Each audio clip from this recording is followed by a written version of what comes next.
السلام علیکم ورحمۃ اللہ وبرکاتہ۔ اللہم صلی وسلم علی نبینا محمد رب اشرح لی صدری ویسر لی امری واحلل عقدۃ من لسانی یفقہوا قولی ربنا زدنا علما نافعا اللہم وفقنا لما تحب وترضى آمین یا رب العالمین۔ ہماری جو سورۃ البقرہ کی جو آیات ہیں، آیا نمبر 253 سے ہمارا جز نمبر 3 پارہ نمبر 3 شروع ہوتا ہے، اور اس پارہ میں انشاءاللہ ہماری سورۃ البقرہ مکمل ہو جائے گی۔ اور اس کے بعد جو ہے وہ سورہ آل عمران شروع ہوتی ہے، اور سورہ آل عمران کی آیا نمبر 91 تک ہمارا تھرڈ پارہ انشاءاللہ مکمل ہو جائے گا۔ بسم اللہ الرحمن الرحیم۔ بات شروع کی تھی کہ ہم نے اس بات سے کہ یہ ہمارا تیسرا جو پارہ ہے، تیسرا جز ہے، اس میں ابتدا کی ہے اللہ سبحانہ و تعالیٰ نے انبیاء کے درجات کے ساتھ، کہ اللہ تعالیٰ نے بتایا کہ جو میں نے نبی بھیجے ہیں یا رسول بھیجے ہیں، ان میں سے میں نے کچھ کو کچھ پر فضیلت عطا کی ہے۔ پھر اللہ تعالیٰ نے کچھ فضیلتیں بھی بتائی ہیں کہ کچھ کے ساتھ اللہ سبحانہ و تعالیٰ نے کلام فرمایا، اور کچھ کو بہت زیادہ بلندی عطا کی، اور تھوڑی بہت فضیلت تو ہر ایک نبی کی دوسرے سے مختلف ہے ہی، لیکن کچھ کو اللہ سبحانہ و تعالیٰ نے نسبتاً زیادہ فضیلت عطا کی ہے۔ اس کے اندر بہت ہی ہمیں ایک لطیف اشارہ نبی کریم صلی اللہ علیہ وآلہ وسلم کی ذات کے حوالے سے ملتا ہے کہ جو نبی کریم صلی اللہ علیہ وآلہ وسلم ہیں، یہ درجے میں باقی تمام انبیاء سے زیادہ ہیں، اور بہت زیادہ ہے۔ نبی کریم صلی اللہ علیہ وآلہ وسلم کو اللہ سبحانہ و تعالیٰ نے امام الانبیاء بنایا۔ جب اسراء والمعراج کا واقعہ پیش آیا تو نبی کریم صلی اللہ علیہ وآلہ وسلم کو مکہ مکرمہ سے بیت المقدس لے کے جایا گیا، تو وہاں پر سارے کے سارے انبیاء جو ہیں وہ صف بند تھے، لائن اپ تھے، نماز کے لیے صفیں بنی ہوئی تھیں، اور امام کی جگہ خالی تھی۔ جبرائیل علیہ السلام نے نبی کریم صلی اللہ علیہ وآلہ وسلم کو امام کی جگہ پر لے کر گئے، سارے انبیاء کی امامت کروائی، تو وہ نبی کریم صلی اللہ علیہ وسلم امام الانبیاء کہلاتے ہیں۔ اس میں کچھ لوگ جو ہے اس حدیث کا حوالہ بھی دیتے ہیں کہ نبی کریم صلی اللہ علیہ وسلم نے فرمایا کہ مجھ کو باقیوں پہ فضیلت نہ دو، تو یہ نبی کریم صلی اللہ علیہ وسلم کی عاجزی، ان کی ہمبلنس کو یہ بات شو کرتی ہے۔ لیکن جب ہم دیکھتے ہیں تیسرے پارے کی بالکل آغاز کی جو آیا ہے، تلک الرسل فضلنا بعضهم علی بعض، کہ اللہ سبحانہ وتعالیٰ نے رسول یہ رسول جو ہیں ان کو فضیلت دی ہے، تو کچھ رسولوں کو بعض پر فضیلت دی گئی ہے۔ تو اس چیز کی یہ دلیل ہے کہ انبیاء کی جو فضیلتیں ہیں وہ مختلف ہیں، اور نبی کریم صلی اللہ علیہ وآلہ وسلم کی جو فضیلت ہے سب انبیاء کرام میں سے زیادہ ہے۔ پھر ہم آیت الکرسی کی طرف جاتے ہیں، تو جس طرح سے ہم نے اس چیز کو ایکسپلین کیا تھا پہلے پارہ میں کہ ہر چیز کی ایک کوہان ہوتی ہے، تو قرآن کی جو کوہان یعنی چوٹی وہ سورۃ البقرہ ہے، اور اس میں ایک آیت ہے جو قرآن کی سب آیتوں کی سردار ہے، اور وہ آیت الکرسی ہے۔ جو شخص ہر نماز کے بعد آیت الکرسی پڑھے گا، اسے جنت میں داخل ہونے سے موت کے علاوہ اور کوئی چیز نہیں روک سکتی، یعنی اسے موت تک بہرحال انتظار کرنا پڑے گا، اور اسے سنن نسائی نے روایت کیا ہے۔ پھر رات کو آیت الکرسی کا جو پڑھنا ہے وہ مسنون ہے۔ جو شخص رات کو سوتے وقت آیت الکرسی پڑھتا ہے، اللہ کی جانب سے اس پر ایک محافظ مقرر کر دیا جاتا ہے، چنانچہ شیطان طلوع فجر تک اس کے قریب نہیں آ سکتا۔ یہ صحیح بخاری میں بیان کی گئی ہے۔ پھر جب ہم حضرت ابو ہریرہ رضی اللہ تعالیٰ عنہ کی ایک حدیث جو انہوں نے روایت کی ہے وہ لیتے ہیں کہ کس طرح آیت الکرسی جو ہے انسان کی حفاظت کرتی ہے صبح تک جب وہ رات کو پڑھ لیتا ہے۔ حضرت ابو ہریرہ رضی اللہ تعالیٰ عنہ کہتے ہیں کہ رسول اکرم صلی اللہ علیہ وآلہ وسلم نے مجھے صدقہ فطر کی حفاظت پر مقرر کیا۔ ایک شخص آیا اور غلہ چوری کرنے لگا، میں نے اسے پکڑ لیا اور کہا میں تجھے رسول اکرم صلی اللہ علیہ وآلہ وسلم کے پاس لے جاؤں گا۔ وہ کہنے لگا میں محتاج ہوں، عیال دار، سخت تکلیف میں ہوں، اور چنانچہ میں نے اسے چھوڑ دیا۔ جب صبح ہوئی، آپ صلی اللہ علیہ وآلہ وسلم نے مجھ سے پوچھا ابو ہریرہ آج رات تمہارے قیدی نے کیا کیا تھا؟ میں نے کہا ہے اللہ کے رسول صلی اللہ علیہ وآلہ وسلم، اس نے محتاجی اور عیالداری کی شکایت کی تھی، اس لیے اس پر مجھے رحم آ گیا اور میں نے اسے چھوڑ دیا۔ آپ صلی اللہ علیہ وآلہ وسلم نے فرمایا چوکنے رہنا وہ جھوٹا ہے، وہ دوبارہ تمہارے پاس آئے گا۔ چنانچہ اگلی رات وہ پھر آیا اور غلہ اٹھانے لگا، میں نے اسے پکڑ لیا اور کہا آج تو میں ضرور تمہیں رسول اکرم صلی اللہ علیہ وسلم کے پاس لے جاؤں گا۔ وہ کہنے لگا مجھے چھوڑ دو، میں محتاج ہوں۔ پھر اس نے عیادار ہونے کا بہانہ لگایا اور آئندہ میں یہ نہیں کروں گا۔ پھر مجھے رحم آ گیا اور میں نے اسے چھوڑ دیا۔ صبح ہوئی تو آپ صلی اللہ علیہ وسلم نے تمہارے قیدی نے کیا کیا؟ دوبارہ پھر انہوں نے اگلے دن ان سے انکوائری کی تو انہوں نے کہا کہ اللہ کے رسول صلی اللہ علیہ وسلم اس نے سخت محتاجی عیالداری کی شکایت کی تھی، مجھے رحم آ گیا اور میں نے اسے چھوڑ دیا۔ آپ صلی اللہ علیہ وسلم نے فرمایا ہوشیار رہنا، وہ جھوٹا ہے اور وہ پھر آئے گا۔ چنانچہ تیسری بار میں طاق میں رہا، وہ آیا اور غلہ سمیٹنے لگا۔ میں نے کہا اب تو میں تمہیں ضرور رسول صلی اللہ علیہ وسلم کے پاس لے جاؤں گا، اور اب یہ تیسری بار ہے۔ ہر بار یہی کہتا رہا کہ پھر نہ آؤں گا، مگر پھر آتا رہا۔ اس نے کہا مجھے چھوڑ دو، میں تمہیں چند کلمات سکھاتا ہوں جو تمہیں فائدہ دیں گی۔ میں نے کہا وہ کیا کلمات ہیں؟ وہ شخص کہنے لگا جب تم سونے لگو تو آیت الکرسی پڑھ لیا کرو، اللہ کی طرف سے ایک فرشتہ تمہارا نگہبان ہوگا اور صبح تک شیطان تمہارے پاس نہیں آئے گا۔ چنانچہ میں نے اسے چھوڑ دیا۔ صبح ہوئی تو رسول اکرم صلی اللہ علیہ وسلم نے مجھ سے پوچھا تمہارے قیدی نے آج رات کیا کیا؟ میں نے آپ صلی اللہ علیہ وسلم کو ساری بات بتا دی، اور آپ صلی اللہ علیہ وسلم نے فرمایا وَهُوَ كَذُّوب، وہ جھوٹا ہے، وہ کذاب ہے، وہ جھوٹا ہے، حالانکہ اس نے یہ بات سچ کہی ہے۔ ابو ہریرہ رضی اللہ تعالیٰ عنہ سے انہوں نے کہا جانتے ہو 3 راتوں سے تمہارے پاس کون آتا رہا ہے؟ میں نے کہا نہیں۔ آپ نبی کریم صلی اللہ علیہ وسلم فرمایا ذاک شیطان، وہ شیطان تھا۔ تو آیت الکرسی بہت ہی فضیلت کی حامل ہے، بہت اہم آیت ہے، ایک لمبی آیت ہے اور عظیم آیت ہے۔ اس کے بہت ہی سارے فضائل ہیں۔ سب سے بڑی جو ہم نے فضیلت اس وقت ڈسکس کی کہ حفاظت فرماتی ہے یہ انسان کی، اس لیے اس کو پڑھتے رہنا چاہیے۔ جو بھی اس کو پورے توکل کے ساتھ، یقین کے ساتھ پڑھے گا تو اللہ سبحانہ و تعالیٰ کی طرف سے حفاظت کی جائے گی اس کی، کیونکہ اللہ کی ذات خود حی ہے، حی القیوم ہے، خود بھی زندہ ہے، اور ہر چیز کی جو زندگی ہے وہ بھی اللہ تعالیٰ کی طرف سے، وہ القیوم ہے جو قائم ہے، ہر چیز کو قائم کرنے والے اللہ سبحانہ و تعالیٰ۔ اللہ تعالیٰ کو نہ نیند آتی ہے اور نہ ہی اونگ آتی ہے۔ جو کچھ آسمانوں میں اور جو کچھ زمین میں ہے اللہ ہی ہے۔ کون ہے جو اس کی اجازت کے بغیر اللہ کے ہاں کسی کی شفاعت کر سکے؟ قیامت کے دن اللہ تعالیٰ کچھ لوگوں کو شفاعت کرنے کی عزت عطا فرمائیں گے، اکرام دیں گے، جیسے کہ ہمیں یہ سننے میں ملتا ہے کہ کچھ لوگ جو ہے شفاعت کریں گے اور ان کو جہنم سے بچا لیں گے۔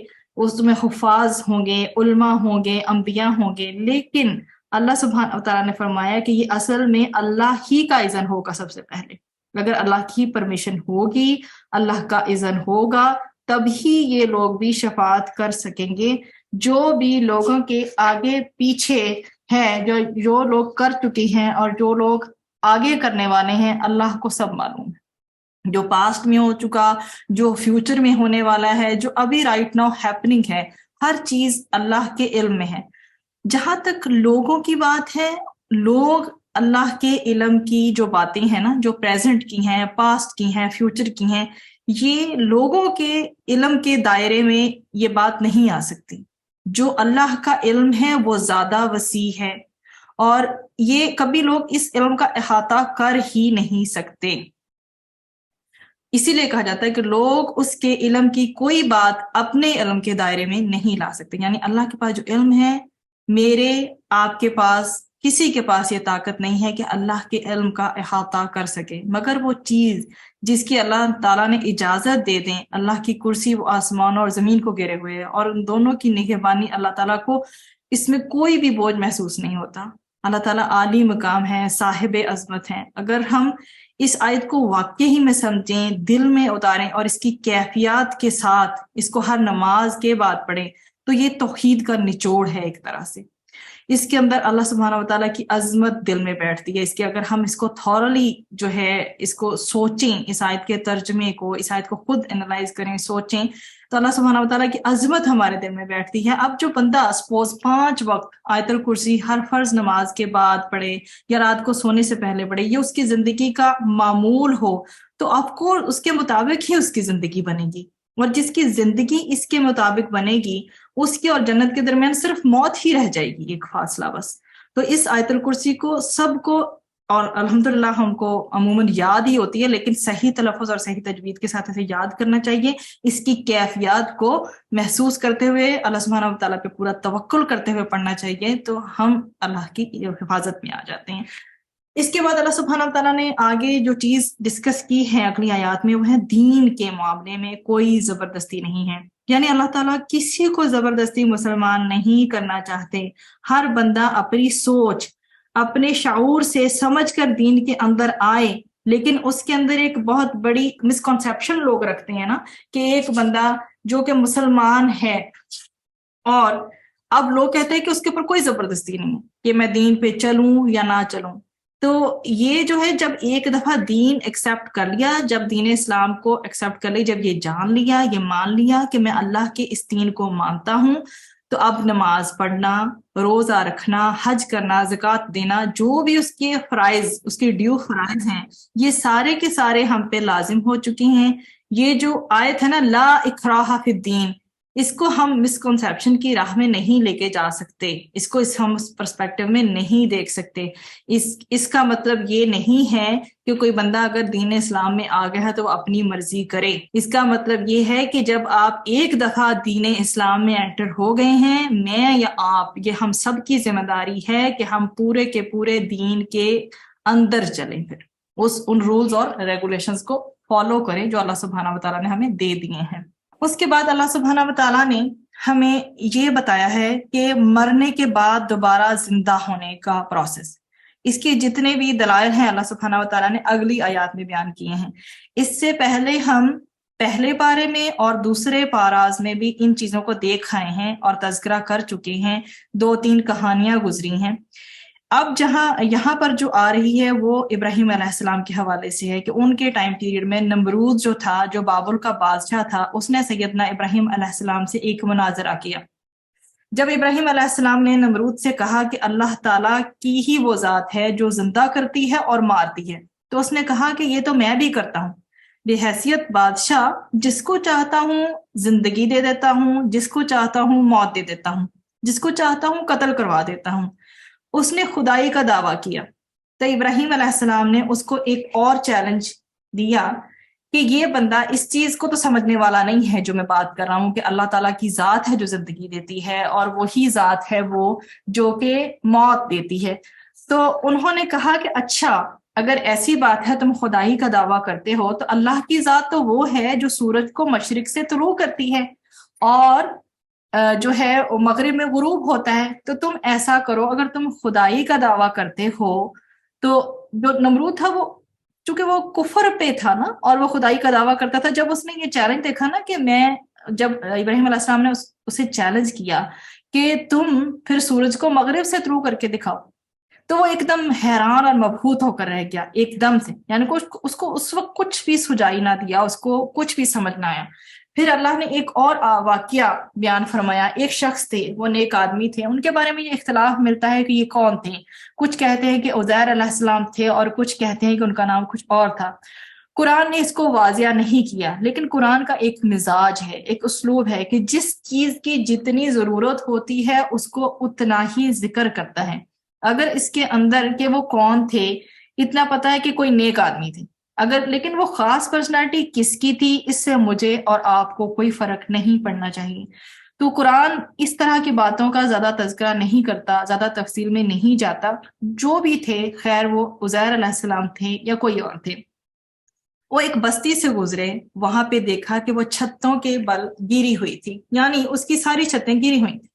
تو انہوں نے سوچا، بس ایسی ان کے دماغ میں ایک سوچ آئی کہ اللہ اس بستی کو ان کے مرنے کے بعد کیسے زندہ کرے گا۔ تو اللہ تعالیٰ نے ان کو 100 سال کے لیے موت دے دی اور اس کے بعد دوبارہ ان کو زندہ کیا۔ اللہ تعالیٰ نے یہ جو واقعہ اس میں یہ ذکر فرمایا اور پوچھا ان سے پھر کہ آپ کا کیا خیال ہے کہ کتنی دیر آپ زندہ رہیں گے۔ اسی سے فقہاء اور مفسرین نے یہ کہا کہ یہ کوئی نبی تھے، کیونکہ اللہ تعالیٰ ان سے کلام کر رہے ہیں وحی کے ذریعے، تو انہوں نے کہا شاید 1 دن یا اس کا کچھ حصہ۔ تو اللہ تعالیٰ نے کہا نہیں، تم 100 سال اسی طرح رہے ہو اور دیکھو اپنے کھانے پینے کی چیزیں جو تمہارے پاس ہیں، کیا وہ بالکل تازہ اور بالکل فریش نہیں ہے؟ اور ان کو بالکل کچھ بھی نہیں ہوا ہے۔ اور ان کا جو گدھا بندھا ہوا تھا، انہوں نے کہا اس کی طرف دیکھو، اور وہ 100 سال میں مر کے ہڈیوں کا ڈھانچہ ہو گیا تھا۔ تو اللہ سبحانہ و تعالیٰ نے اس کو ذکر کیا اور فرمایا کہ جس طرح ان کو زندہ کر دیا 100 سال کے بعد، تو اسی طریقے سے اللہ تعالیٰ قیامت کے دن لوگوں کو زندہ کریں گے۔ پھر اس کے بعد اللہ سبحانہ و تعالیٰ نے حضرت ابراہیم علیہ السلام کے واقعے کے تھرو جو ہے ہمیں بہت اچھی ایک انسپریشن دی ہے علم سے ریلیٹڈ۔ پھر آگے ابراہیم علیہ السلام کی جو بات ہے وہ شروع ہو جاتی ہے کہ ابراہیم علیہ السلام نے اللہ سبحانہ و تعالیٰ سے پوچھا کہ آپ مجھے دکھائیں کہ آپ مردوں کو کیسے زندہ کریں گے۔ تو اللہ تعالیٰ نے ایک سوال ان سے پوچھا، ابراہیم ایمان نہیں ہے؟ انہوں نے کہا یا اللہ ایمان تو ہے، لیکن بس اس لیے چاہتا ہوں دیکھنا تاکہ دل کو وہ اطمینان حاصل ہو جائے، کیونکہ میں نے جا کے لوگوں کو اس کی دعوت دینی ہے، میں نے اس کی تبلیغ کرنی ہے۔ ایک ہوتا ہے ہمارے پاس جو علم الیقین ہوتا ہے، اور ایک ہوتا ہے عین الیقین۔ علم الیقین وہ جو کہ ہم علم کے تھرو سیکھتے ہیں، اور عین الیقین جو اپنی آنکھوں سے دیکھ کے، یہ ہوتا ہے کہ ہمیں معلوم ہوتا ہے کہ اللہ تعالیٰ کر سکتے ہیں اور کرنے پہ قادر ہیں، لیکن جب وہ چیز ہم اپنی آنکھوں سے دیکھ لیتے ہیں تو اس کے بعد جو ہماری ایمان کی کیفیت، یقین کی کیفیت جو ہے جس درجے پہ پہنچ جاتی ہے، وہ صرف علم یقین سے نہیں ہوتی بلکہ عین الیقین سے زیادہ پختہ ہو جاتی ہے۔ تو ابراہیم علیہ السلام کو کوئی شک نہیں تھا، کسی مسلمان کو بھی کوئی شک نہیں ہوتا، نبی تو نبی ہوتا ہے، لیکن چونکہ انہوں نے دعوت دینی ہوتی ہے، اس لیے نبی کریم صلی اللہ علیہ وسلم کو بھی جب معراج پہ بلایا گیا، جنت دکھائی گئی، جہنم دکھائی گئی، تو وہ جو یقین کی کیفیت ان کی بنی۔ پھر انبیاء کو جا کے انہوں نے امتیوں کو، انہی انبیاء نے اپنے امتیوں کو جا کے بتانا ہوتا ہے کہ میں نے، میرے امتی ہو، میں نے یہ چیز دیکھی ہے، تمہیں اس بات کی سمجھ کیوں نہیں آ رہی؟ تو اللہ نے ابراہیم علیہ السلام کو کہا کہ یہ 4 پرندے لے لو، ان کو اپنے آپ سے مانوس کر لو، ان کو ذبح کر کے ان کا ایک ایک حصہ پہاڑ پہ رکھ دو، اور پھر ان پرندوں کو بلاؤ، اور تم دیکھو گے کہ وہ چاروں تمہارے پاس دوڑے چلے آئیں گے۔ ذبح کیے ہوئے پرندوں کو اللہ تعالیٰ نے دوبارہ سے زندہ کر دیا۔ تو اللہ تعالیٰ نے یہ مثال بھی دی مرنے کے بعد جی اٹھنے کی۔ پھر آگے جو بات ہے وہ انفاق پہ شروع ہو جاتی ہے۔ اللہ تعالیٰ نے انفاق فی سبیل اللہ کے جو فضائل ہمیں بتائے، اور پھر اس کے ساتھ ساتھ صرف فضائل نہیں بتائے، اس کے مینرز، اس کے آداب بھی بتائے۔ یہ بہت اہم ہے ان چیزوں کو جاننا کہ اللہ کے راستے میں خرچ کرنے کے فضائل کون سی ہیں، اور اللہ کے راستے میں خرچ کرنے کے آداب یعنی کہ مینرز کون سی ہیں۔ پہلے دوسرے جز میں بھی ہم اس سے تھوڑا بہت گزر کے آئے ہیں، یہاں پر اللہ سبحانہ و تعالیٰ ہمیں دوبارہ ریمائنڈر دے رہے ہیں اور دوبارہ بتا رہے ہیں، اور یہ مضمون جو ہے ہمارا یہ چلتا ہی رہے گا پورے قرآن کے اندر کہ اللہ کے راستے میں جو خرچ کرنا ہے، کیونکہ اس کی بہت ہی زیادہ فضیلت ہے۔ اس لیے تو اللہ نے ایک مثال دی کہ جو لوگ اللہ کے راستے میں اپنا مال خرچ کرتے ہیں، ان کی مثال ایسی ہے جیسا کہ ایک دانہ ہو اور اسے 7 بالیں اگائیں، یعنی ایک دانہ زمین میں ڈالیں، اس سے ایک پودا نکلے اور اس پودے میں سے 7 بالیں نکلیں، اور ہر بڈ کے اندر 100 دانے ہوں۔ اللہ تعالیٰ نے کہا جب تم ایک خرچ کرتے ہو نا، ایسے ہی ہے جیسے کہ 700 بن جائیں، تو ایک کا جو اجر ہے وہ 700 گنا ہے۔ اور اللہ تعالیٰ نے پھر فرمایا، اللہ تعالیٰ اس سے جس کو چاہے اس سے بھی زیادہ کر دے۔ اپنی اللہ کی یہ ذات ہے اور وہ قادر مطلق ہے، وہ چاہے تو اس کا ریوارڈ جس کے لیے چاہے اس سے بھی زیادہ بڑھا دے۔ سبحان اللہ، 700 گنا سے بھی زیادہ بڑھا دے۔ یہ ہمارے اخلاص پہ آگے ڈیپینڈ کرتا ہے کہ ہم نے وہ صدقہ یا وہ انفاق فی سبیل اللہ کس طریقے سے کیا۔ یہ انسان کے آداب اور مینرز پہ کمپلیٹلی ڈیپینڈ کرتا ہے۔ پھر اللہ تعالیٰ نے یہ آداب بتائے کہ ادب سے مراد کیا ہے، کس طرح سے دو۔ جو اللہ کے راستے میں خرچ تو کرتے ہیں، یہ ایسے لوگ ہیں جو اللہ کے راستے میں خرچ تو کرتے ہیں لیکن پھر اس کی اتباع نہیں کرتے، مطلب کہ اس کو فالو نہیں کرتے۔ کس طرح فالو نہیں کرتے؟ احسان نہیں جتاتے، کسی کو پھر تکلیف نہیں دیتے، ان کے لیے اجر ہے سارے کا سارا۔ اور یہی مضمون آگے چلتا ہے کہ اے ایمان والو، تم اللہ کے راستے میں خرچ کرتے ہو، اس کا اجر ضائع نہ کر دو احسان جتلا کر، لوگوں کو تکلیف دے کر۔ پھر اللہ تعالیٰ نے مثالیں دیں، اس کی مثال ایسے ہی ہے، بہت امپورٹنٹ اور بہت ضروری ہے اس چیز کو یہ سمجھنے کے لیے مثال، کہ بہت ہی ایک سموتھ چٹان ہو، اس پہ مٹی ہو اور اس پہ بارش پڑے تو مٹی آ کر چلی جائے، تو اس مٹی سے پہلے تو کوئی امید تھی کہ اس میں کوئی پودا نکل آئے، لیکن اگر پانی جو ہے مٹی کو بہا کر لے جائے تو اب اس کے اوپر کیا پودا اگا سکو گے؟ اسی طریقے سے اللہ سبحانہ و تعالیٰ نے کہ تم نے جو خرچ کیا تھا امید تھی کہ اللہ کے ہاں کچھ اجر ملے گا، لیکن تم اس کا احسان جتلاؤ، لوگوں کو یہ کہو کہ میں نے تم پہ یہ خرچ کیا، میں نے تم پہ وہ خرچ کیا، میں نے تمہیں یہ دیا وہ دیا، ان کو تکلیف دو بعد میں، ان کو احسان پہلے ان پہ کر دو، پھر اس کے بعد ان کو تکلیف دو۔ تو اللہ تعالیٰ نے کہا اب تو امید ہی ختم ہو گئی۔ اور اسی طریقے سے اللہ نے اور مثالیں بھی دیں۔ ایک ادب اور کیا ہے کہ احسان نہیں جتلانا، اور دوسرا ادب کیا ہے کہ لوگوں کو تکلیف نہیں پہنچانی۔ اخلاص تو یہی ہے کہ ادب کے ساتھ، مطلب فی سبیل اللہ جو بھی چیز آپ نے دینی ہے اس میں یہ ہمیشہ یاد رکھیں کہ آپ نے احسان بھی نہیں جتلانا اور آپ نے اس کے بعد تکلیف بھی نہیں دینی۔ پھر اللہ سبحانہ و تعالیٰ نے فرمایا اے ایمان والو، وہ جو تم خرچ کرو، جو تم خرچ کرنے پہ اگر آئے ہو تو جو خرچ کرو تو وہ کرو جو کہ اچھی چیزیں ہیں، جو تم کماتے ہو ان میں سے اچھا خرچ کرو۔ اور ہمارا لٹرلی یہی حال ہوتا ہے کہ جب ہم نے کسی کو اچانک ہمارے سرے راہ ہمارے سامنے کوئی آ جائے تو ہم اس کو چینج دینا پریفر کرتے ہیں۔ ہمارے پاس لاکھ بھی ہو تو تو ہم کیا دیکھتے ہیں کہ ہم مسکینوں یا فقیروں کو چینج کی فارم میں دیتے ہیں۔ تو اللہ سبحانہ و تعالیٰ نے کہا کہ ایسی چیزیں دیا کرو جو اچھی ہیں، کہ یعنی اگر کوئی تمہیں دے دے وہ چیز تو نفرت کے مارے اس کو دیکھ کے آنکھیں بند کر لو، ایسا نہ کرو، وہی دو جو خود لینا پسند کرتے ہو۔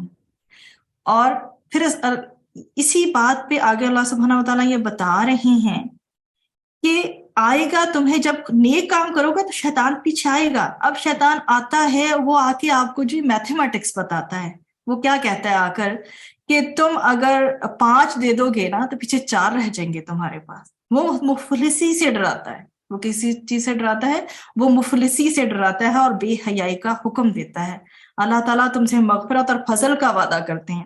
پھر اللہ تعالیٰ نے اور بھی مینرز بتائے کہ کبھی کبھی بتا کر بھی دینا پڑتا ہے تاکہ لوگوں کو ترغیب ہو، اور کبھی کبھی چھپا کر بھی دینا پڑتا ہے، لیکن چھپا کر دینے میں اخلاص شامل ہو، چاہے دکھا کر دو یا چھپا کر دو، دونوں میں اخلاص کو ضرور مد نظر رکھو۔ مسنون طریقے کوئی بھی نیک عمل کرو تو بار بار تکرار آپ کو ملے گی، کوئی بھی نیک عمل کرو تو وہ اخلاص پر مبنی ہو، قرآن و سنت کی روشنی کے اندر وہ آپ عمل کر رہے ہوں، اس میں دکھاوا نہ ہو، تکبر نہ ہو، غرور نہ ہو، احسان اور جتلانا پیچھے شامل نہ ہو۔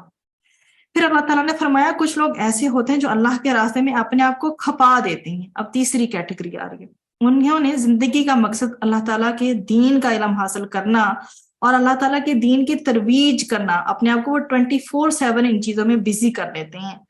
تو ظاہری بات ہے اگر کوئی اپنے آپ کو 24 گھنٹے اسی مقصد کے لیے بزی کر رہے، کوئی بزنس یا نوکری اور نہ کرتا ہو، ایک بہت بڑی جاب ہے اللہ کے راستے میں پریچ کرنا، تبلیغ کرنا، تو اللہ کے دین کا علم حاصل کرنا۔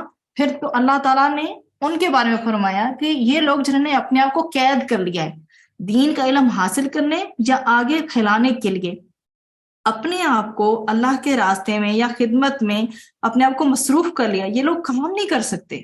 ان کے پاس جو ہے یہ پھر ان وسائل نہیں ہوتے۔ جب یہ 24/7 اپنے آپ کو بزی رکھتے ہیں دین کا علم حاصل کرنے یا آگے اس کو پھیلانے کے لیے، تو ان کے پاس وسائل تو اتنے زیادہ نہیں ہوتے، لیکن اتنے سفید پوش لوگ ہوتے ہیں کہ وسائل نہ ہونے کے باوجود بھی یہ لوگ بتاتے نہیں ہیں کہ انہیں کسی چیز کی ضرورت ہے۔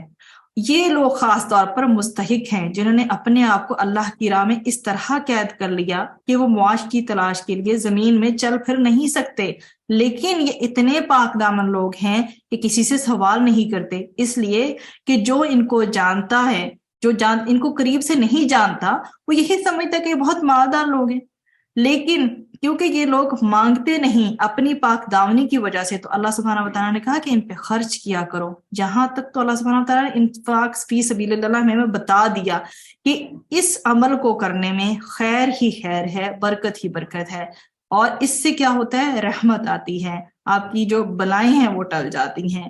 لیکن اس کے اپوزٹ جو چیز ہے وہ ہے حرمت سود۔ اب اللہ سبحانہ و تعالیٰ ہمیں حرمت کے بارے میں بتا رہے ہیں کہ وہ کہتے ہیں کہ سود مت کھاؤ۔ جو لوگ سود کھاتے ہیں وہ قیامت میں اس طرح اٹھیں گے کہ جیسے شیطان نے ان کو چھو کر انہیں پاگل بنا دیا ہے۔ اللہ تعالیٰ نے فرمایا کہ سود مت لیا کرو، کیوں؟ کیونکہ اللہ سود کو مٹاتا ہے اور صدقات کو بڑھاتا ہے۔ جو سود لے گا وہ تباہ ہو جائے گا، اور جو اللہ کے راستے میں خرچ کرے گا اللہ سبحانہ و تعالیٰ اس کو بڑھا دیں گے۔ اللہ تعالیٰ نے فرمایا اگر تم سود کو نہیں چھوڑتے تو پھر اللہ اور اس کے رسول کی طرف سے اعلان جنگ سن لو۔ ہماری اس شریعت میں جو سخت ترین جو اعلانات آئے ہیں، جو اعلان جنگ ہے، وہ سود لینے والے کے بارے میں ہے، یا پھر اس میں جو بندہ معاون بن رہا ہے اس کے بارے میں ہے۔ تو اس چیز کو یاد رکھیں، ہمیشہ اپنے بینک کی کوئی بھی ڈیلنگ ایسی کریں تو اس کو واضح کر لیں، کہیں ایسا تو نہیں کہ اس میں کوئی سود کا چکر ہو۔ پھر اللہ تعالیٰ ادھار کے بارے میں ہمیں گائیڈ کرتے ہیں کہ اللہ تعالیٰ نے کہا جب تم کسی کے لیے ادھار کا کوئی معاملہ کرو تو اسے لکھ لو۔ پھر اللہ تعالیٰ نے آخر میں جو آخری آیات میں ہمیں سمجھائی ہیں وہ باتیں کہ تمہارے جو باتیں تمہارے دلوں میں ہیں جن کو تم چھپاتے ہو، ظاہر نہیں کرتے، اللہ تعالیٰ اس کا حساب لیں گے۔ اس کے بارے میں یعنی کہ اگر کوئی غلط عقیدہ ہے ہمارا، کسی اور کو تو نہیں پتا، یا کسی گناہ کا جو سوچ سمجھ کر ہم عزم کر لیں، لیکن یہاں پر ایک چیز یاد رکھیں، جو ہمارا عقیدہ ہے یا ہماری سوچ ہے وہ لوگوں پہ تو واضح نہیں ہوتی، لیکن اللہ تعالیٰ تو جو ہے وہ سینوں کے راز بھی جانتا ہے۔ تو اب بات آ رہی ہے ارادے کی۔ اللہ تعالیٰ فرماتے ہیں پکڑ اس کی ہوگی جو ارادہ کرے۔ جب صحابہ کرام کو یہ پتا چلا کہ ہمارے ذہن میں تو بہت سارے خیالات آتے ہیں، ان کو لگا کہ ہمارے ذہن میں تو بہت سارے خیالات آتے ہیں، تو ہم ارادہ تو نہیں کرتے لیکن خیالات بہت سارے آتے ہیں، تو کیا اس کی پکڑ ہوگی؟ تو اس میں آگے جا کے اللہ سبحانہ و تعالیٰ نے مزید رہنمائی کر دی۔ اللہ کسی پر اس کی وسعت سے زیادہ ذمہ داری نہیں سونپتے، اس کو فائدہ بھی اسی کام سے ہوگا جو وہ اپنے ارادے سے کرے، اور نقصان بھی اسی کام سے ہوگا جو اپنے ارادے سے کرے۔ تو اللہ کی ذات بہت رحیم، بہت کریم، بہت عظیم ہے۔ جب ہم ایک چیز کی نیت کر لیتے ہیں، ابھی ہم اسے کرنا بھی نہیں شروع کرتے، اللہ تعالیٰ تب سے ہمارا اجر جو ہے اس کام کے لیے لکھنا شروع کر دیتے ہیں۔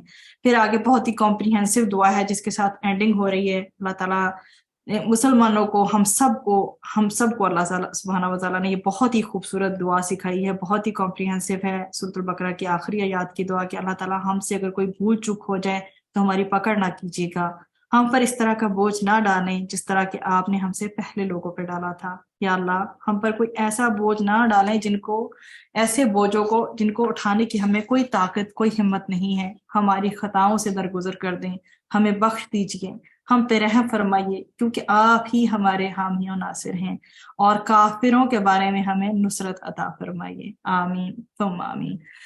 سورۃ البقرہ جو ہے یہاں پہ الحمدللہ ختم ہو جاتی ہے۔ اس کی بہت ساری فضیلت ہے، اس سے زیادہ بڑی فضیلت کیا ہوگی کہ اس کے پڑھنے سے شیطان گھروں سے بھاگ جاتا ہے۔ ہمیں چاہیے کہ ہم اپنے گھروں کا ماحول بابرکت بنائیں سورہ فاتحہ، سورۃ البقرہ کے ساتھ۔ پورے قرآن کا جو سارے کا سارا نچوڑ ہے وہ سورۃ البقرہ میں ہے، اور سورۃ البقرہ کا سارا نچوڑ جو ہے وہ سورۃ الفاتحہ میں ہے، تو ان کو پڑھنے کا زیادہ سے زیادہ اہتمام کیا کریں۔ پھر آگے ہمارے پاس سورہ آل عمران شروع ہوتی ہے۔ آل عمران کی جو وجہ تسمیہ ہے جس کی وجہ سے کہ اس کا نام آل عمران ہے، کہ حضرت مریم علیہ السلام کے والد کا جو نام ہے وہ عمران تھا، تو آل عمران کا مطلب ہوتا ہے عمران کا خاندان۔ تو اس سورہ کی جو آیت نمبر 33 سے لے کر 37 تک ہمیں جو تذکرہ اسی خاندان کا ملتا ہے، اور اس کی وجہ سے اس سورت کا نام سورہ آل عمران ہے۔ اس سورت کے بیشتر حصے اس دور میں نازل ہوئے جب مسلمان مکہ مکرمہ سے ہجرت کر کے مدینہ منورہ آ گئے تھے، مگر یہاں پر بھی کفار سے بہت مشکلات کا سامنا تھا۔ غزوہ بدر بھی پیش آیا تھا جن میں مسلمانوں کو بہت غیر معمولی فتح ہوئی، اور اس کے بعد غزوہ احد آیا جس میں مسلمانوں کو بہت نقصان ہوا۔ تو ان جو غزوات کا جو بھی نتائج اخذ ہوئے اور اس کے بعد جو بھی لیسنز تھے ان کا تذکرہ بھی اسی سورہ میں ملتا ہے۔ سب سے جو پہلا پوائنٹ اس میں ڈسکشن کے قابل ہے وہ ہے نصارہ سے خطاب۔ سورۃ البقرہ میں ہم نے بات جو کی تھی، جو اکثر تذکرہ تھا وہ یہود کے حوالے سے تھا۔ جو بنو اسرائیل ہیں وہ یہود بھی تھے اور نصارہ بھی تھے، تو یہود کا اکثر تذکرہ سورۃ البقرہ میں گزرا، لیکن سورہ آل عمران میں جو اکثر خطاب ہے وہ بنو اسرائیل میں نصارہ سے ہے، کرسچن سے ہے۔ عرب کے علاقے نجران میں عیسائی بہت بڑی تعداد میں تھے۔ ان کا ایک وفد نبی کریم صلی اللہ علیہ وسلم کے پاس آیا، تو جو سورہ آل عمران کا ابتدائی تقریباً آدھا حصہ جو ہے ان کا جو عقیدہ تھا اور ان کے جو دلائل کا جواب اور سیدنا عیسیٰ علیہ السلام کی جو حیثیت ہے اور ہم سب کا ان کے بارے میں جو بھی عقیدہ ہے کہ وہ اللہ کے نبی ہیں، اللہ کے عبد ہیں، اللہ کے بندے ہیں، اور ان کو جو بھی معجزات عطا کیے گئے، حضرت مریم علیہ السلام سے ان کی ایک معجزانہ طور پر ولادت کا ہونا، اس کے بارے میں سورہ آل عمران کا تقریباً پہلا آدھا حصہ اسی چیز پہ فوکسڈ ہے۔ اس کی بھی الحمدللہ جو آغاز ہے حروف مقطعات سے ہوتا ہے، جیسے کہ سورۃ البقرہ کا آغاز ہوا تھا، پھر آگے جو آیات آ جاتی ہیں وہ محکمات اور متشابہات کے حوالے سے آتی ہیں۔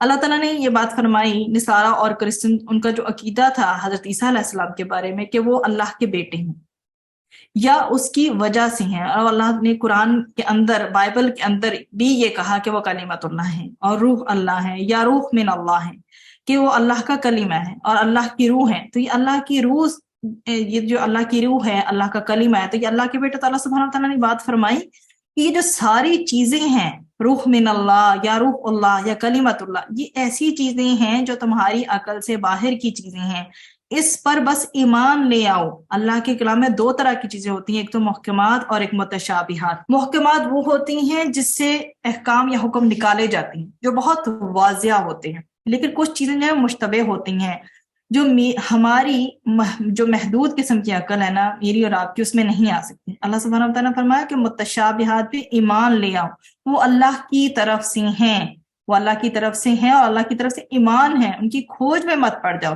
کیونکہ یہ انٹلیکچوئل ڈومین میں ہے ہی نہیں، کیونکہ اس میں انٹلیکٹ سے باہر کی چیزیں ہیں۔ اللہ تعالیٰ نے اس کے بارے میں شروع میں فرمایا کہ یہ جو محکم آیات ہیں یہ کتاب کی اصل بنیاد ہیں، اور کچھ جو دوسری متشابہات ہیں اور اللہ تعالیٰ کی طرح، مطلب جس طرح سے روح اللہ، کلمت اللہ، جیسے بھی ان کلمات کو لیا جائے، تو ان کو چونکہ اللہ سبحانہ و تعالیٰ نے معجزانہ طور پر ان کی ولادت کی تھی، تو اللہ تعالیٰ نے کلمہ کن سے، مطلب کہ اللہ تعالیٰ کے کہنے کی دیر ہے کن ہو جا، اور وہ ہو جاتا ہے۔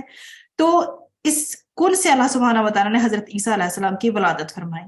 تو اللہ کی طرف سے روح کا آنے کا مطلب کیا ہے، یا کرسی کی کیا کیفیت ہے، اللہ سبحانہ و تعالیٰ عرش پہ کس طرح سے مستوی ہیں، اور اللہ کا قلم کیسا ہے، اللہ کی کرسی کیسی ہے، اللہ کا عرش کیسا ہے، اس کی حقیقت کیا، یہ سب متشابہات ہیں، ہمیں ان پہ بس یقین رکھنا ہے اور ہمیں اسے ماننا ہے۔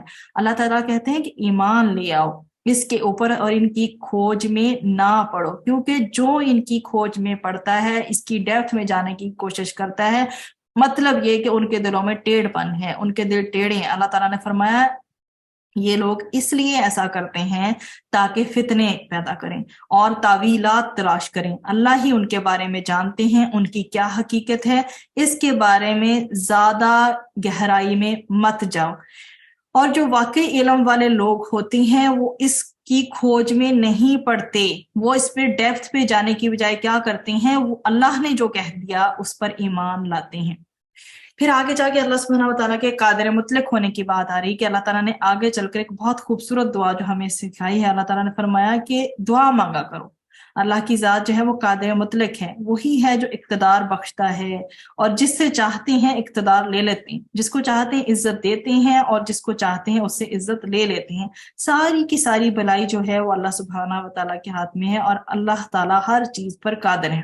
ہر چیز جو دنیا میں ہو رہی ہے وہ اللہ کی قدرت سے ہو رہی ہے، اور اللہ اس پہ قادر ہے، اللہ کی مرضی ہے تو وہ ہو رہی ہے۔ اللہ چاہے تو بے جان چیزوں سے جاندار چیزوں کو پیدا کر دے، وہ چاہے تو جیسے ہمارے سامنے مثال ہے انڈے کی، انڈے سے مرغی نکل آتی ہے اور مرغی سے انڈا نکل آتا ہے، یہ لیکن اللہ کے لیے یہ مشکل نہیں ہے۔ اسی طرح سے نیکی ہو یا بدی، اللہ نے فرمایا ہم نہیں چھپ سکتے، کوئی بھی نیکی کوئی بھی بدی ہے، ہم جو بھی اچھا کام کرتے ہیں یا برا کام کرتے ہیں وہ سب اللہ کو معلوم ہے، جو بھی ظاہر کرتے ہیں یا جو بھی چھپاتے ہیں۔ وہ دن یاد رکھو جس دن کسی بھی شخص نے جو بھی کام کیا ہوگا وہ اپنے سامنے پائے گا، اور جو بھی برائی کی ہوگی اس کو بھی اپنے سامنے فرمائے۔ تو اللہ سبحانہ و تعالیٰ سے دعا کرتے ہیں اللہ تعالیٰ ہمیں نیکی پہ گامزن رکھے اور برائیوں کا ہم سے جو ارتکاب نہ ہو۔ پھر آگے سنت کی فضیلت کی بات آ جاتی ہے۔ اللہ نے فرمایا رسول اکرم صلی اللہ علیہ وسلم کی سنت ہمارے لیے اسوہ حسنہ ہے، رول ماڈل ہے۔ اللہ کی جو رسول اللہ صلی اللہ علیہ وسلم کی سنت کی اتباع کرتا ہے، اللہ اس بندے سے محبت کرتا ہے، اللہ تعالیٰ اس کے گناہوں کو معاف کر دیتے ہیں۔ اے میرے نبی صلی اللہ علیہ وسلم، اے میرے حبیب، لوگوں کو بتائیں کہ اگر تم اللہ سے محبت کا دعویٰ کرتے ہو تو ان سے کہو کہ میری اتباع کریں اور اس کے نتیجے میں اللہ تم سے محبت کرے گا، تمہارے گناہوں کو بخش دے گا۔ پھر آگے مریم علیہ السلام کا قصہ شروع ہو جاتا ہے، اور سیدنا عمران علیہ السلام اور ان کی اہلیہ کا تھوڑا سا اس میں جو شروع میں ذکر ہوتا ہے۔ اللہ تعالیٰ کہتے ہیں جب عمران علیہ السلام کی بیوی جو تھیں وہ جو پریگننٹ تھیں اور ان کی اولاد نہیں تھی، بہت عرصے تک ان کی اولاد نہیں ہو رہی تھی، تو انہوں نے نظر مانی اگر اللہ آپ ہمیں اولاد دیں گے یا اللہ تو ہم اسے ہر کام سے آزاد کر کے آپ کے لیے وقف کر دیں گے، آپ کے دین کی خدمت کے لیے۔ تو اللہ تعالیٰ نے اس کا تذکرہ فرمایا۔ لوگ اب ہر طرح کے لوگ ہیں جو مختلف قسم کی سوچ رکھتے ہیں۔ کچھ لوگ کہتے ہیں کہ میری اولاد ہوگی تو میرے بڑھاپے کا سہارا بنے گی، کما کر کھلائے گی، فلاں ہوگا، یہ ہوگا، وہ ہوگا۔ لیکن یہاں پر انہوں نے کیا نظر مانی، کیا نیت ہے ان کی بینگ کے وومن کہ یا اللہ مجھے اولاد دیں، میں آپ کے دین کی خدمت کے لیے سے وقف کر دوں گی۔ اب ہوا کیا، عمران علیہ السلام کا انتقال ہو جاتا ہے اور اب یہ پریگننٹ ہیں اور یہ سوچ رہی ہیں کہ میرا بیٹا ہوگا اور جو وہ بیٹا ہوگا اسے میں دین کی خدمت کے لیے پیش کروں گی۔ تو عمران علیہ السلام بیت المقدس کے والی تھے، امام تھے، تو ان خاتون کا جو نام ہے وہ حنہ آتا ہے۔ تو خیر جب ہم پیدائش ہوئی تو بیٹی ہو گئی، تو انہوں نے کہا کہ یا اللہ یہ دین کی خدمت کیسے کرے گی؟ اللہ تعالیٰ نے کہا کہ مجھے پتا ہے کہ اگر بیٹی بھی ہوئی ہے تو یہ کیسے دین کی خدمت کرے گی۔ خیر انہوں نے ان کا نام جو ہے وہ مریم علیہ السلام رکھا اور دعا مانگی کہ یا اللہ اس کو شیطان سے بچا کے رکھیں۔ اب اللہ کی شان اللہ نے قبول فرما لیا، اس بیٹی کو بھی، اس بچی کو بھی، اور لڑکیاں بھی قبول ہو جاتی ہیں۔ یہی نہیں کہ صرف لڑکے ہی جو ہیں وہی دین کی خدمت کرتے ہیں، تو وہ بہت عابدہ، زاہدہ اور ہر وقت عبادت کے اندر رہتی تھیں۔ اب چونکہ عمران علیہ السلام کا انتقال ہو گیا تھا تو ان کے جو خالو تھے سیدنا زکریا علیہ السلام جو کہ نبی تھے، تو انہوں نے ان کی کفالت کا ذمہ جو ہے وہ لیا۔ تو اس طرح سے قرآن نکالا گیا، مزید اس میں تفصیلات ہیں، اس میں حضرت زکریا علیہ السلام کا نام نکلا۔ تو جب وہ آتے تھے نا مریم علیہ السلام کے پاس، ان کو اکثر اوقات عبادت میں ہی پایا کرتے تھے۔ حضرت مریم علیہ السلام اپنا زیادہ تر وقت عبادت میں ہی گزارتی تھیں۔ تو وہ دیکھتے تھے کہ ان کے پاس بے موسم کے پھل پڑے ہوئے ہیں، تو وہ بہت حیران ہوتے تھے، کہتے تھے یا مریم یہ کہاں سے آئے ہیں تمہارے پاس؟ تو وہ کہنے لگی اللہ نے دی ہیں، اللہ جس کو چاہے جتنا چاہے رزق عطا کرتی ہیں، یہ تو اللہ کی مرضی ہوتی ہے، جس کو جو چاہے وہ دے دیں۔ پھر جب زکریا علیہ السلام چونکہ بہت بڑے ہو چکے تھے اور ان کی بیوی بھی بانجھ ہو چکی تھی اور اس ایج سے نکل چکی تھی کہ جس میں نارملی اولاد ہو سکتی ہے لوگوں کی، تو انہوں نے دیکھا کہ جب بے موسم کے پھل مریم علیہ السلام کو ملتے ہیں تو مجھے بے موسم کی اولاد کیوں نہیں مل سکتی؟ انہوں نے دعا مانگی یا اللہ مجھے اب خاص اپنے پاس سے پاکیزہ اولاد عطا فرمائیے، بے شک آپ دعا کو سننے والے ہیں۔ اللہ تعالیٰ نے اس بڑھاپے میں ان کو اولاد دے دی۔ انہوں نے کہا یا اللہ مجھے کیسے پتا چلے گا کہ مجھے اولاد ہوگی، یہ میری بیوی حاملہ ہو گئی ہے؟ تو اللہ تعالیٰ نے کہا تم بات نہیں کر سکو گے کسی سے، یہ نشانی ہے، اور اس میں تم صرف اللہ کی تسبیح بیان کرتے رہو گے۔ خیر تو اللہ سبحانہ و تعالیٰ نے مریم علیہ السلام کا یہ واقعہ جو ہمیں تفصیل سے بتایا۔ پھر آگے حضرت عیسیٰ علیہ السلام کی جو بات ہے وہ شروع ہو جاتی ہے۔ یہاں پر اللہ نے فرمایا کہ فرشتوں نے مریم علیہ السلام سے کہا کہ مریم تمہیں اللہ تعالیٰ جو ہے وہ کلمے کی پیدائش کی خوشخبری دیتے ہیں جن کا نام مسیح عیسیٰ ابن مریم علیہ السلام ہوگا۔ تو انہوں نے کہا کہ میری تو شادی نہیں ہوئی، مجھے تو کسی مرد نے آج تک ہاتھ نہیں لگایا، تو یہ کیسے ہو سکتا ہے؟ تو اللہ سبحانہ تعالیٰ فرماتے ہیں اللہ جو چاہتا ہے اللہ تعالیٰ کرتا ہے۔ پھر عیسیٰ علیہ السلام کے بارے میں بتایا گیا کہ وہ پیدا ہوں گے، وہ کریڈل میں ہوں گے، جھولے میں ہوں گے، گہوارے میں ہوں گے، اور لوگوں سے بات چیت کریں گے، اور بڑی عمر میں بھی، اور وہ مطلب بہت نیک ہوں گے۔ اسی بنی اسرائیل کے پاس جب انہیں رسول بنا کر بھیجا جائے گا، اور انہیں بنی اسرائیل کے پاس رسول بنا کر بھیجا جائے گا، اور وہ کیا کہے گا کہ تمہارے پاس تمہارے رب کی طرف سے نشانی لے کر آیا ہوں۔ پھر حضرت عیسیٰ علیہ السلام کے معجزات کا تذکرہ کیا گیا، کیسے وہ جو ہے وہ مٹی سے پرندہ بنا دیتے تھے، پھر اس میں پھونک مارتے تھے اور اللہ کے حکم سے وہ پرندہ بن جاتا تھا۔ پھر اللہ کے حکم سے جو مادرزاد جو اندھے ہوتے ہیں، جو بورن بلائنڈ ہوتے ہیں، یا پھر کوڑی کے مریض ہوتے ہیں، ان کو تندرست کر دیں گے، مردہ کو زندہ کر دیں گے، اور اسی طرح اللہ کے حکم سے وہ زندہ ہو جائیں گے جو بھی مردہ لوگ ہوں گے۔ اور جو اپنے گھروں میں لوگ ذخیرہ کرتے تھے ان کے بارے میں بھی بتا دیا جائے گا۔ اور اس طرح سے پھر ہوا یہ کہ حضرت عیسیٰ علیہ السلام کے بارے میں جو بھی پروپیگنڈا اس ٹائم پیریڈ میں کیا گیا، تو اللہ کی طرف سے بھی چونکہ پلاننگ تھی، جو بھی اللہ کی طرف سے جو پلاننگ ہوتی ہے ہم اسے تدبیر کہتے ہیں، اور جو لوگ چلتے ہیں ہم اسے چال کہتے ہیں۔ تو ڈیفینیٹلی اللہ سبحانہ و تعالیٰ کی تدبیر، اللہ کی پلاننگ ان لوگوں سے اچھی ہی تھی۔ اب وہ جب لوگ حضرت عیسیٰ علیہ السلام کے خلاف ہو گئے ان کو لینے آئے، ان کو پکڑنے آئے اور ان کو سولی پہ چڑھانے کے لیے آئے تاکہ معاذ اللہ ان کو قتل کر دیں، تو حضرت عیسیٰ علیہ السلام کو اٹھا لیا گیا اور ان کی جگہ ایک اور شخص تھا سیم ان جیسا ہم شکل، اور اس کو جو ہے سولی پہ چڑھا دیا گیا، اور سب یہی سمجھے کہ حضرت عیسیٰ علیہ السلام کو سولی پہ چڑھا دیا گیا۔ یہ سارے کا سارا جو عقیدہ ہے ہمارا سیدنا عیسیٰ علیہ السلام کے بارے میں کہ اللہ تعالیٰ نے ان کو اٹھا لیا تھا اور وہ سولی پہ نہیں چڑھے تھے، اور وہ قیامت سے پہلے انشاءاللہ دوبارہ زمین پہ بھیجے جائیں گے اور ہمارے نبی سیدنا محمد صلی اللہ علیہ وسلم کے امتی کے طور پر۔ تو یہ قرآن میں یہاں پر سورہ آل عمران کے اندر اس چیز کا تذکرہ آپ کو ملتا ہے۔ اب اللہ تعالیٰ نے کہا کہ تم کیوں سمجھتے ہو کہ اگر عیسیٰ علیہ السلام کا باپ نہیں تھا، یہ پوائنٹ اب دیکھ لیں کہ ان کو جواب دیا جا رہا ہے کہ تم کیوں سمجھتے ہو کہ اگر عیسیٰ علیہ السلام کا باپ نہیں تھا اور عیسیٰ جو ہیں وہ جو ایک ہیں وہ میراکلس طور پہ مطلب معجزانہ طور پہ ان کی پیدائش ہوئی تھی، تو تم لوگوں نے ان کو خدا کا بیٹا بنا دیا ہے۔ حالانکہ اگر تم لوگ حضرت آدم علیہ السلام کی مثال کو لے آؤ تو ان کا تو نہ تو باپ تھا اور نہ ہی ان کی ماں تھی، پھر اس میں ایسی کون سی بات ہے جس کو تم بلیو کرنے سے انکار کرتے ہو؟ تو یہیں پر جی ہمارا پارہ نمبر جو 3 ہے اس کی جو ہے مختصر طور پر جو تفسیر ہے وہ مکمل ہوتی ہے۔ تو الحمدللہ اللہ سبحانہ وتعالیٰ کا لاکھ شکر ہے کہ ہمارا تیسرا پارہ جو ہے وہ مکمل ہوا۔ سبحانک اللہم و بحمدک نشہد ان لا الہ الا انت نستغفرک و نتوب الیک۔